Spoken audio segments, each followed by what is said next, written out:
Hey everybody, Dr. Daniel here, and I'm going to talk today about something that I actually just learned. And I've been doing nutrition for a very long time, much longer than I've been doing neuropathy, but you learn something new every day. And so I'm thankful that I was always keeping an open mind and keeping my eyes open and ears open to see if there's something else that I can add to my arsenal of understanding.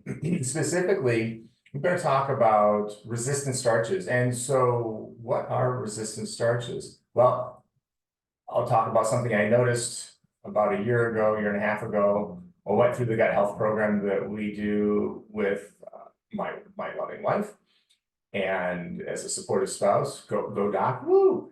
And yeah, as we go through the program, obviously there's things that get taken out, there's things that we can't eat. But one of the things that we could eat was sweet potatoes. And given that there was no processed sugar, it was nice to have something that tasted sweet. Now, what I noticed is what this was, despite the fact that I was eating a truckload of sweet potatoes every day, I didn't gain weight. I actually lost weight. I actually lost 8 pounds over the course of the program, which is a fair amount for me.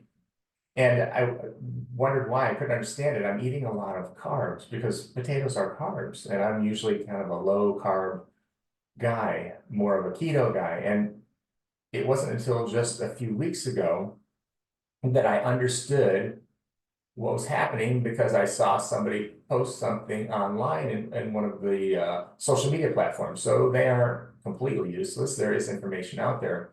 And what I saw posted was this, right? Did it again. Share. Let me get right to the right page. There we go.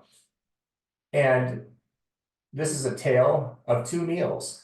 And specifically, the glucose meter on the left of the screen showing 149 was when this meal was eaten immediately after the rice was prepared, meaning the rice was cooked and then eaten the same day, like saying like as soon as it came out of the pot, eaten. The meter on the right side, the 113, is day old rice. Like, what happened? Well, it turns out that if you cook something and then cool it, it has an effect on the sugars and specifically the body's ability to process that sugar. So basically, it blunts the sugar response. This is extremely valuable information because if you want to eat carbs and you have a taste for carbs, but you're type 2 diabetic or you just don't want to spike your blood sugar because you don't want any more inflammation, you can do a meal prep like I was doing with the gut health program. I cook the sweet potatoes on Sunday evening and then eat them Monday, Tuesday, Wednesday, Thursday at work. And what I noticed again is I lost 8 pounds over the course of that program, which lasted about 75 days. And so I couldn't understand how was I eating so many carbs because I would fill up a container with a big fat layer of potatoes because I was craving some sweets. I'll admit it, it happens. And I like the sweet taste of the potatoes. And it was interesting because again, I lost weight. And I'm like, I didn't understand. Like, how can I be eating so many carbs? There's a lot of carbs without gaining weight. And this is the phenomenon right here. It was a resistant starch. So I was prepping and then cooling. And so even if I reheated it, it didn't have the same effect. And so this is a wonderful and amazing trick. This, again, the same person actually posted potatoes and white potatoes, not even sweet potatoes, because sweet potatoes do have a lower glycemic index. So that's where I would stick with, right? We want to moderate that as much as possible, especially if we have type 2 diabetes or for pre-diabetic.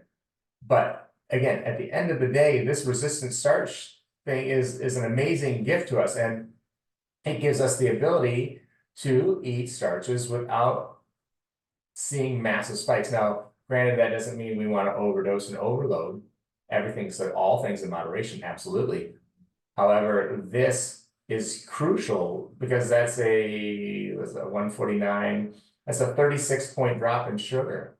And so even just like a little bit of walking, a little bit of exercise, and that 113 is going to be down to 100 or even below 100. And so this is, again, it's a great tool. Insulin resistant starches, do your research, look it up on the internet, but you don't have to, we've already done it for you. Again, a great way to kind of cheat and still enjoy things, but without having negative effects. So this is eating smart. not, making it hard. So if you have any questions, certainly click the link below. We're here to help, and always looking for new ways to help our patients get through and move forward as smoothly and easily as possible. All right, thank you, and have a great day. We're closing out now. Bye-bye.